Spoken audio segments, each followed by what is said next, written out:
définie comme l'ensemble des activités mises en place et gérées par les femmes, indépendamment de la taille de l'entreprise. L'entrepreneuriat féminin est en vogue en ce moment. On en parle dans le coin des femmes à travers nos femmes entrepreneurs sur ce plateau. Mesdames et messieurs, bienvenue dans ce nouveau numéro. On se retrouve juste après ceci. Vous êtes étudiant, professionnel disposant des notions de base en comptabilité. Le cabinet d'expertise comptable KG Afrique & Associates vous offre une formation 100% pratique en comptabilité, audit et fiscalité. Avec des formateurs expérimentés et compétents, ressortez aguerris tout en bénéficiant d'un stage de perfectionnement si vous êtes meilleur de votre promotion. La formation révèle l'aptitude et le terrain révèle la compétence. Pour avoir à son arc cette attitude et cette compétence, ne vous faites donc pas compter cet événement. Pour plus de renseignements, contactez-le 90 94 32 95.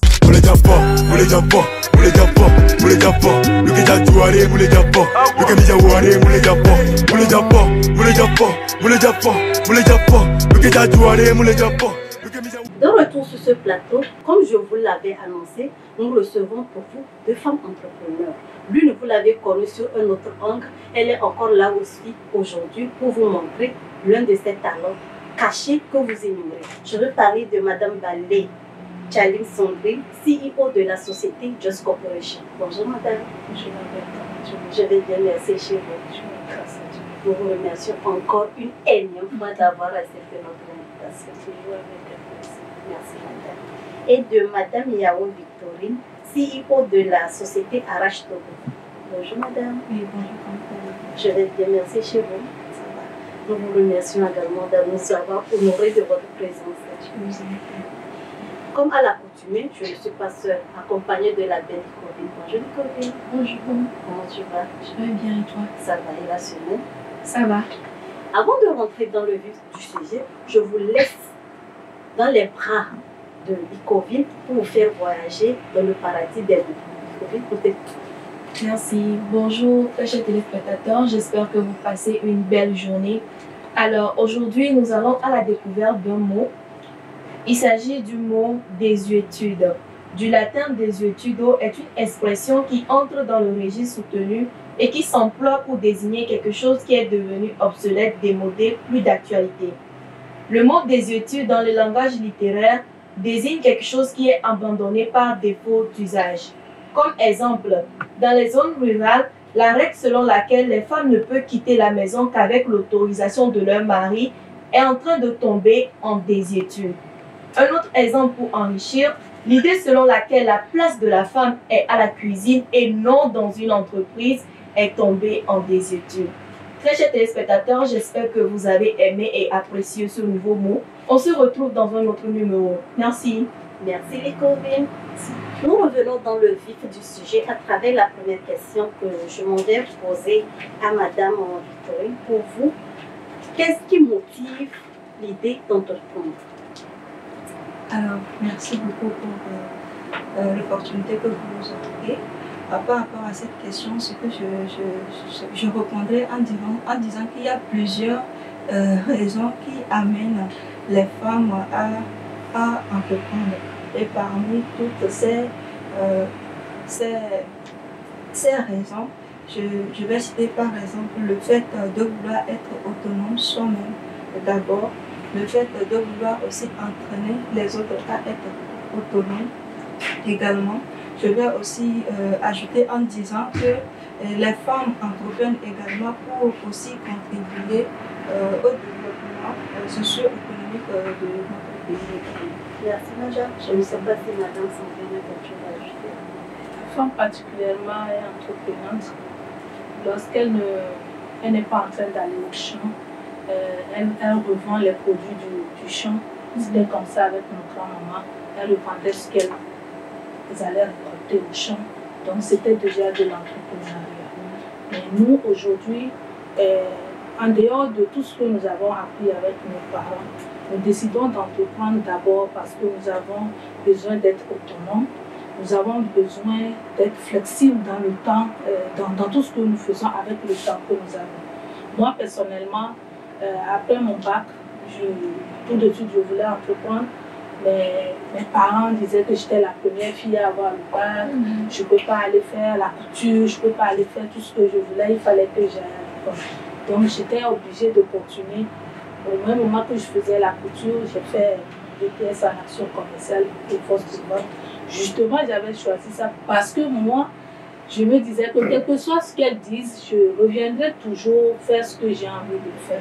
Donc j'ai fait une formation qui me permettait de me lancer en entrepreneuriat sans avoir trop de soucis. Donc, avec mon expérience, après plus de 20 ans après mon expérience, je me rends compte que ça m'a permis d'être présente auprès de mes enfants.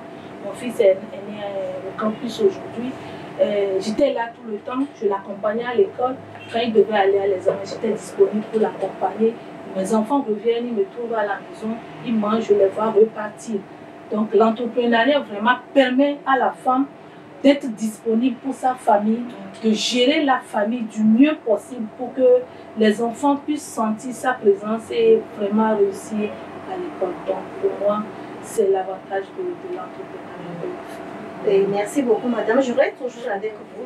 Comment vous avez entrepris par fonds propres et vous êtes parti avoir un prêt pour pouvoir vivre? J'ai commencé par fonds propres parce que moi j'ai commencé avec la couture. Et c'est après que j'ai introduit la corporation, Dress Corporation. Donc j'ai commencé à m'acheter une machine. Je nettoyais proprement le sol, je mettais mes pâtes par terre, je coupais. Et au fur et à mesure, je me suis acheté une table et tout. Même aujourd'hui, avec Dress Corporation, j'ai commencé la même question reste pour vous. Toujours par rapport à ce qu'elle a dit, c'est exactement ça à mon niveau également. Pour commencer, je ne suis pas allée faire un prêt, mais par contre, j'ai commencé avec mes propres fonds. Et quand il s'agit également de commencer avec un propre fonds, on ne prend pas beaucoup d'argent pour commencer un business ou bien pour commencer à entreprendre. Moi, par exemple, j'ai commencé avec une somme de 24 000 francs pour acheter soit 11 boîtes d'argent, y compris les fournitures dont j'avais besoin pour commencer. Mais ce n'est pas que je n'avais pas au moins 100 000, j'avais au moins 100 000 avant de commencer, mais je n'ai pas décidé en même temps de prendre les 100 000 francs pour commencer à entreprendre. J'ai commencé avec les fonds, voilà, les 24 000 francs. Et c'est avec le temps, quand je vendais ce que je gagnais, j'augmentais. Au fur et à mesure, j'augmentais, voilà. Et c'est comme ça que je suis partie. Et entre-temps, en amont, Madame Sandrine a commencé par énumérer les avantages de l'entrepreneuriat. Je vous donne la parole pour continuer là-dessus. Alors, pour continuer sur les avantages du fait d'être entrepreneur, d'abord, ça nous permet nous-mêmes d'être libres par rapport à nos enfants du temps. Ça nous permet de travailler jusqu'aux heures où nous voulons. Pas comme si on est sous quelqu'un, on nous presse, on nous fait des pressions et tout pour travailler. Mais quand on est son propre patron, ça permet à ce que nous soyons nous-mêmes notre propre responsable de notre activité et on fait ce qu'on veut. Nous le savons tous, quand on parle d'avantages, il y a aussi des difficultés. Donc, ça serait ma prochaine question pour Madame Sandrine. Quelles sont les difficultés que vous rencontrez dans l'exercice de votre fonction? Quand les gens me voient, quand on parle de ADG Sandrine, ADG Dress Corporation, les gens pensent vraiment que l'entrepreneuriat est facile. L'entrepreneuriat n'est pas facile parce que aujourd'hui, nous sommes dans l'obligation d'être compétitifs. Dans le passé, on pouvait dire que l'entrepreneuriat, c'est tu fais ton bout de poing au bord de la route, tu es entrepreneur. Mais aujourd'hui, quand tu décides d'entreprendre et d'être compétitif, tu te dois d'avoir un bagage intellectuel qui te permet de bien faire les choses. Moi, je suis dans la transformation agroalimentaire. Tu te dois de te former, de connaître les normes en étiquetage. Quand on prend tel produit, est-ce que ça doit aller dans une bouteille en plastique? Est-ce que ça doit aller dans une bouteille en verre? La personne doit savoir tout ça là avant de se lancer. Mais aujourd'hui, ce qu'on constate malheureusement, c'est que quand on fait la promotion de l'entrepreneuriat, quand on est sur un salon où une fois les gens se promènent, ils regardent, et ils se disent, ouais, le fait de venir s'installer sur ton stand et te poser des questions, tu réponds, ils peuvent aller reproduire exactement ce que tu fais. Moi, je n'ai pas peur de ça parce que je sais ce que je donne. Et vraiment, les difficultés résident là où tu te casses la tête, tu ne dors pas, et tu as envie vraiment de donner le meilleur de toi-même. Quand on voit ton produit, qu'on sache que vraiment tu fais quelque chose de bien. Au même moment, tu travailles sur fonds propres. Au même moment, tu as des crises de mévente. Parce que quoi qu'on dise, le Togolais, il est compliqué. Il a envie de nous voir donner des bons produits. Quand il voit l'emballage, il est minutieux dans tout ce qu'il regarde, mais il n'achète pas. Il n'achète pas. Quand vous allez au Burkina, dès qu'ils voient le drapeau de leur pays sur un produit, même si ton produit est plus beau, il va préférer acheter le produit de son confrère. Le Togolais est exigeant, ce qui a fait que lorsque nous sortons, quand tu vas dans tous les pays, lorsque le Togolais installe ses produits, il est différent. Mais nous avons vraiment un sérieux problème avec la vente des produits togolais. Les gens ont fait tout pour faire confiance aux gens, pour leur donner confiance, pour leur donner l'assurance que nous avons de produits, mais pour autant, ils ne se donnent pas à acheter. Parfois, ils se plaignent que le produit est trop cher, mais un produit artisanal se doit d'être cher.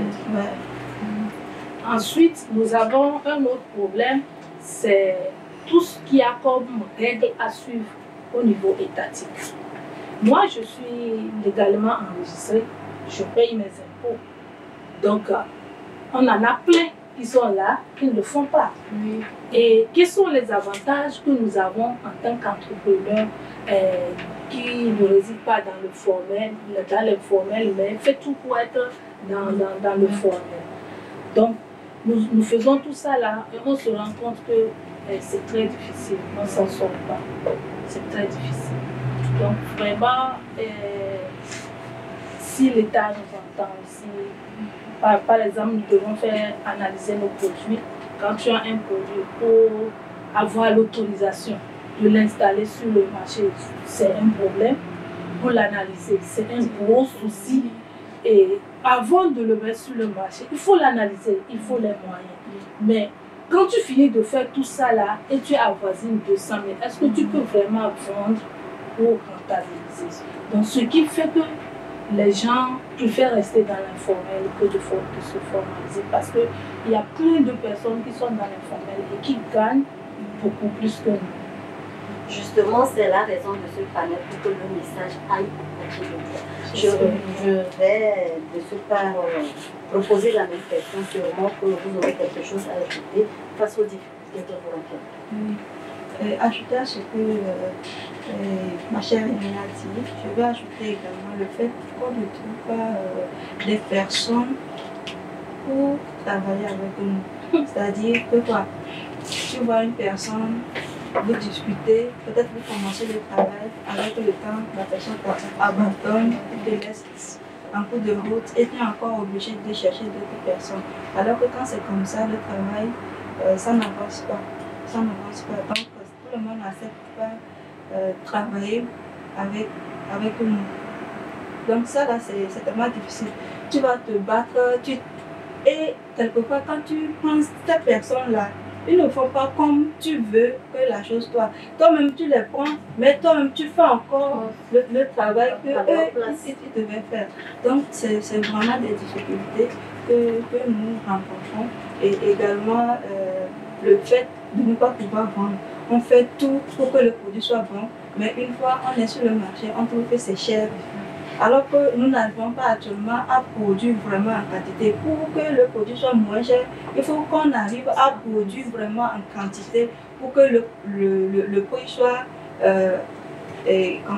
voilà, avant que le prix soit moins cher. Donc c'est un peu tout ça. Alors, moi je peux demander, vous avez examiné toutes ces difficultés-là avant de vous lancer. Voilà. Maintenant, qu'est-ce qui vous a poussé à vous lancer malgré les difficultés qu'il y a? Il faut dire que on n'a pas commencé au début, on n'a pas voulu, on ne savait même pas ce qu'on appelle l'entrepreneuriat. Moi, personnellement, depuis toute petite, je suis là, j'entreprenais.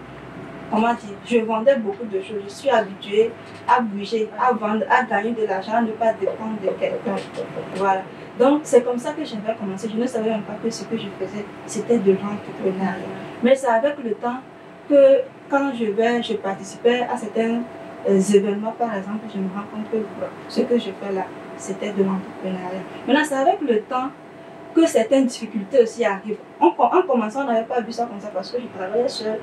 Je n'avais pas remarqué ça, mais c'est avec le temps, quand il faut maintenant que d'autres personnes s'ajoutent à toi pour t'aider pour que le travail accélère ou bien et que la production aussi soit, comment dire, s'il faut aussi augmenter la production, sans ce moment on a besoin des autres, voilà, de la main-d'œuvre. Donc c'est pourquoi, c'est en ce moment qu'on rencontre aussi cette difficulté-là. J'aurais appris que vous êtes juriste de formation. Qu'est-ce qui vous a mené à abandonner vraiment, disons, le droit pour embrasser l'entrepreneuriat? Au fait, à vrai dire, tout le monde pense que je suis juriste, mais je ne suis pas juriste, plutôt je suis linguiste de formation. Mais j'ai joué des procès, j'ai fait des procès où j'ai joué le rôle d'avocat. Donc quand les gens voient toutes ces vidéos, ils pensent que je suis juriste. Je ne suis pas juriste, je suis linguiste de formation. Et c'est à l'université que moi j'ai commencé à entreprendre parce que c'est avec l'entrepreneuriat que moi j'ai pu financer mes études. Donc quand j'ai fini, en même temps je n'ai pas voulu continuer, je me suis lancée dans l'entrepreneuriat. Eh bien, on marque une petite pause, on se retrouve juste après ceci. Vous êtes étudiant, professionnel disposant des notions de base en comptabilité. Le cabinet d'expertise comptable KG Afrique & Associates vous offre une formation 100% pratique en comptabilité, audit et fiscalité.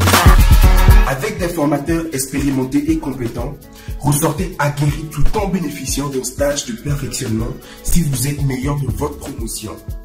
La formation révèle l'aptitude et le terrain révèle la compétence. Pour avoir à son arc cette attitude et cette compétence, ne vous faites donc pas compter cet événement. Pour plus de renseignements, contactez-le 90 94 32 95.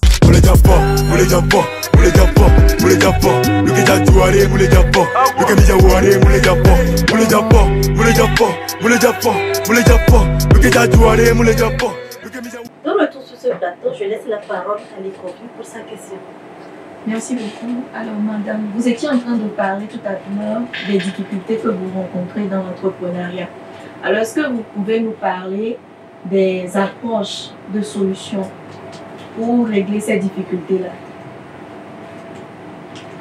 Bon, les difficultés liées à la main-d'œuvre, on ne peut pas dire qu'on a des approches de solutions. Parce que le gros problème aujourd'hui, c'est que nous avons une jeunesse qui ne veut pas travailler. Il y a une jeunesse qui veut gagner beaucoup d'argent, mais elle ne veut pas travailler. Ça, c'est simple. Elle ne veut pas, la jeunesse ne veut pas commencer petit.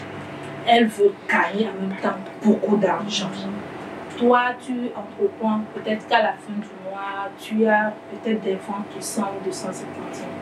Moi, j'ai un loyer, j'ai l'électricité à payer, j'ai des charges. Et donc, quand je propose un salaire, c'est par rapport à ce que je gagne mensuellement en faisant mes ventes que je propose un salaire. Le jeune doit accepter commencer petit. En commençant petit, il apprend immédiatement là où il est en train de travailler. Ce que la jeunesse ne comprend pas aujourd'hui, c'est qu'elle ne sait pas qu'en travaillant pour gagner petit, il apprend aussi et au fur et à mesure, il acquiert une expérience qui lui permet de se lancer dans le privé ou d'aller quelque part et de faire valoir ce qu'il a appris en commençant petit. Ça, c'est le premier problème. Il n'y a pas de solution, hein? C'est conscientiser la jeunesse. À nous, les mamans, de parler à nos enfants en leur disant c'est dans le travail bien fait qu'on gagne de l'argent. Parce qu'il y a des sectes pernicieuses qui sont là il y a les porte-monnaies magiques qui sont là, qui draguent nos enfants à travers des messages WhatsApp, à travers Internet. Donc, vraiment, nous devons conscientiser nos enfants. Moi, je travaille avec mes enfants et je leur dis, vous voyez, je suis rentrée ce soir, j'ai mal au dos, j'ai mal à la hanche parce que j'ai travaillé. C'est comme ça que l'on gagne son argent. Et même quand tu manges, sur le peu que tu as gagné, tu es heureux. Donc, ça passe par l'éducation. Nous devons aussi travailler nous-mêmes. Les entrepreneurs, c'est facile, on se dit DG, mais on travaille pas. Il faut que l'entrepreneur lui-même, après s'être formé, que lui-même il sache qu'il doit se mettre à la tâche, qu'il doit travailler. Il doit travailler plus que l'employé. Il doit montrer le bon exemple. C'est-à-dire, tu viens le matin. Quand c'est à 7h30, il faut que tu sois là à 7h30. Il faut montrer le bon exemple. Ce n'est pas parce que je suis mon propre DG, tu dors jusqu'à 8h, tu te réveilles, tu te parfumes, tu arrives, tu as des vernis comme ça et tu donnes des ordres. Le jour que l'employé n'est pas là, tu vas fermer ton business. Donc, moi, quand je me suis formée, mon professeur m'a dit, tu dois travailler toi-même. Et donc, le DG lui-même doit travailler lui-même. À un moment donné, il va se reposer parce qu'il a assez travaillé. Et il a montré aux autres que c'est dans le travail collectif, dans le travail bien fait qu'on réussit. En stimulant, parce que ça aussi, ça s'apprend, en stimulant les employés, en les respectant. C'est comme ça, la personne, moi j'ai mon employé, dès que j'ai commencé, je suis avec elle. Elle n'a pas un grand salaire, mais elle est là. On s'entend, on cause, on travaille ensemble, on fait tout ensemble. Et elle sait que ça ne va pas. C'est pas facile. Et elle espère aussi que demain, quand les jours seront meilleurs, elle gagnera avec nous. Donc je crois que c'est ce que nous devons faire pour surmonter ces difficultés. Maintenant, par rapport aux difficultés de l'État, par exemple, quand moi j'ai fait mon truc, ma carte CFE, les impôts, par exemple, nous appellent pour nous former. Lorsque nous sommes allés sur le plateau de formation, il n'y avait aucun produit togolais sur la table. C'est pas vrai. Aucun produit togolais. Et moi, j'ai attiré leur attention ce jour-là. Vous ne pouvez pas interpeller les entrepreneurs pour les former, pour que nous puissions payer les impôts. Et il n'y a aucun produit togolais. Il n'y a pas de jus. Il y a le café togolais, il n'y a pas un café togolais. Il y a des thés togolais, il n'y a pas un thé togolais. Il n'y avait rien de togolais sur la table du petit déjeuner que nous avons pris. Donc, nous interpellons l'État à ce qu'il mette davantage nos produits en avant. Et ensuite, au niveau des exigences pour que nous soyons compétitifs, ils font déjà de grands efforts, mais ils doivent faire davantage pour que nous puissions tous aller vers des produits bien faits et sains. Parce que c'est comme ça que nous pourrons être compétitifs avec les pays qui nous sont frontaliers, que nous puissions envoyer nos produits aux États-Unis, nos produits à l'extérieur. Je pense que c'est ce que j'ai à dire. Merci beaucoup. Merci beaucoup, madame. Je ne sais pas si vous avez quelque chose à ajouter là. Ce que je vais ajouter tout simplement, c'est ce qu'elle a dit. Je félicite d'abord l'État qui a déjà mis en place le mois d'octobre comme le mois du consommé local. Et je les exhorte également que ce soit dans les temps de Ramadan, de quoi que ce soit, s'ils veulent faire des dons, que ce soit vraiment des produits togolais. Ça aussi, ça va permettre à ce que la production puisse s'écouler. Merci madame. Je rebondis sur ce que madame Sandrine a dit. On a parlé du fait que les entrepreneurs eux-mêmes ne se forment pas. Et c'est ce qui explique la statistique de l'ICET qui dit que les femmes estimées à 52% sont entrepreneurs dans le secteur informel. Qu'est-ce que vous, en tant qu'entrepreneur, vous faites pour pouvoir stimuler vos sœurs qui sont avec vous de passer de l'informel au formel? Je vais répondre en disant que c'est la sensibilisation. Nous les encourageons à passer de l'informel à... Oui, il faut dire que ce n'est pas aussi facile, comme elle le disait tout à l'heure. Il faut payer les taxes, et ce n'est même pas que on calcule sur les bénéfices, non, c'est sur le chiffre d'affaires. Donc, ce n'est pas du tout facile, mais on va y arriver. Et comme Madame Sandrine, nous sommes sur ce panel, c'est l'occasion aussi de parler de votre structure, de donner les numéros aux besoins pour que si les gens sont intéressés par vos produits, de vous dire. C'est Joyce Corporation. Quand vous tapez sur Internet Joyce, vous allez nous retrouver. C'est Joyce J-O-Y''S. Nous sommes spécialisés dans la transformation du néré, la pulpe de néré, les graines de néré. Nous avons les graines de néré avec les noms authentiques comme Chotou, Afiti au sud. Et nous utilisons les graines de néré déshydratées, non fermentées, pour faire notre bouillon de cuisine naturel. Parce qu'au départ, j'ai voulu plus aider les gens du sud qui n'arrivaient pas à consommer le néré Afiti naturel parce qu'ils trouvaient que ça sentait. Donc j'ai voulu apporter une solution pour leur permettre de profiter des bienfaits du néré. Donc c'est comme ça que j'ai fait un bouillon naturel avec les graines de néré non fermentées.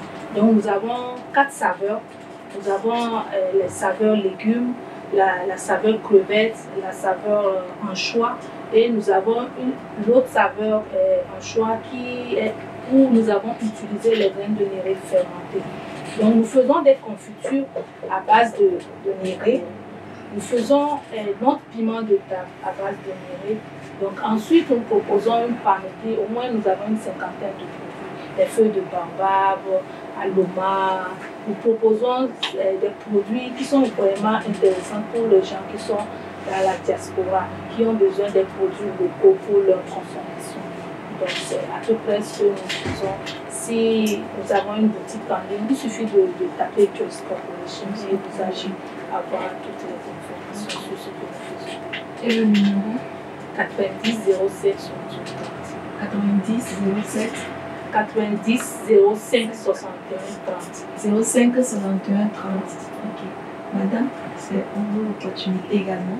Merci, merci pour cette opportunité que vous nous offrez. Alors nous sommes Arrache Togo et Arrache Togo est spécialisé dans la transformation de l'arachide en pâte d'arachide. Alors pourquoi Arrache Togo est né? Arrache Togo est né pour vraiment faire la différence parce que on avait constaté qu'on a eu l'expérience sur le marché en consommant quelques produits et après l'utilisation on a constaté que ce n'est pas vraiment ça. Donc du coup, nous avons voulu faire la différence en mettant en place une entreprise spécialisée dans la transformation de l'arachide 100% naturel. Nous sommes joignables sur le 91 40 58 01. 91 40 58 01. Merci beaucoup. Merci beaucoup, mesdames. Mais je ne vais pas vous laisser partir sans donner le mot de fin et un conseil à nos chers téléspectateurs. À vous, Madame. Mon mot de fin aux femmes. L'entrepreneuriat, c'est une bonne chose pour la femme et j'exhorte les femmes à travailler. Nos jeunes filles sont de plus en plus paresseuses aujourd'hui. À nous, les mamans, d'exhorter nos enfants à travailler, à ne pas courir derrière l'argent facile. Derrière l'argent facile, il y a la mort. Donc, j'encourage les jeunes filles à travailler. Elles finiront par réussir parce que nous sommes tous nés avec des grandes étoiles. Lorsque nous nous battons, nous finirons par réussir et devenir des grandes dames de l'univers. Donc, je vous encourage, mesdames, à travailler. Qu'un homme ne dise pas à une femme quelque part, reste à la maison, je suis capable de te nourrir, de tout faire. Il peut mourir demain. Il peut avoir un accident demain, tu feras quoi? Donc, les femmes, mettez-vous au travail parce que le Togo attend beaucoup de vous. Merci beaucoup, madame. Alors, pour mon mot de fin, je vais dire à mes soeurs, si vous voulez vous lancer, n'hésitez pas. Prenez juste des conseils auprès de ceux qui vous ont déjà délancé et lancez-vous. Et quand on commence, c'est pas que ça va en même temps prendre, mais on garde le courage et on fait également et on travaille dur. On se forme, on travaille dur et Dieu, il est de notre côté et on va y arriver. Merci beaucoup, madame. Et nous sommes arrivés malheureusement à la fin de cette émission. Nous vous remercions d'être restés à notre compagnie jusqu'à la fin. Mettez en commentaire les sujets dont vous voulez qu'on débatte. On se fera un plaisir de vous satisfaire. En attendant un prochain numéro, je vous souhaite d'être heureux et de garder le sourire. Bye!